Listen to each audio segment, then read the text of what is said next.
Hello friends, நான் உங்க மேகா பேசுறேன். So wishing you all a very happy new year 2024. இந்த இயர் ரொம்பவே பிளஸ்டா, ரொம்பவே ஹாப்பினஸ் நிறைஞ்ச ஒரு இயரா, நீங்க நினைச்சதெல்லாம் உங்களுக்கு கிடைக்கிற ஒரு இயரா இருக்கணும்னு சொல்லிட்டு நான் விஷ் பண்றேன். So it is not only my wishes, it is your responsibility to achieve it. நீங்க நினைச்சா மட்டும்தாங்க நீங்க நினைச்சதை அடைய முடியும். ஸோ அதற்கான முயற்சியை நீங்க நாளுக்கு நாள் எடுத்துக்கிட்டே இருக்கணும். நாட்களை தள்ளி போடாதீங்க, நேரத்தை வேஸ்ட் பண்ணாதீங்க. ஸோ டைம் கன்சியூம் பண்ணுங்க, எழுதி வச்சு வேலை பாருங்க. நோட்ஸ் மாதிரி ஒரு 5 வேலை இன்னைக்கு செய்யணுமா எழுதி வைங்க, முடிஞ்சோன்னு டிக் பண்ணுங்க.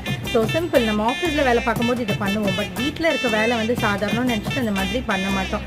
அந்த மாதிரி பண்ணி பாருங்க, எங்களோட ஒர்க் வந்து ஈஸியாக முடியும். ஸோ ரொம்பவே ரெஸ்பான்சிபிளாக இருங்க, யாரை நல்லா பார்த்துக்க முடியுமோ கேர் பண்ணுங்க. ஸோ துரோகிகளை நம்பவே நம்பாதீங்க, எதிரியை கூட நம்புங்க. உங்களை வேண்டான்னு சொன்னவங்களும் உங்க கிட்டத்துலேயே நெருங்க விடாதீங்க, சந்தோஷமா இருங்க. So again once again I wishing you happy new year 2024. Thank you, bye.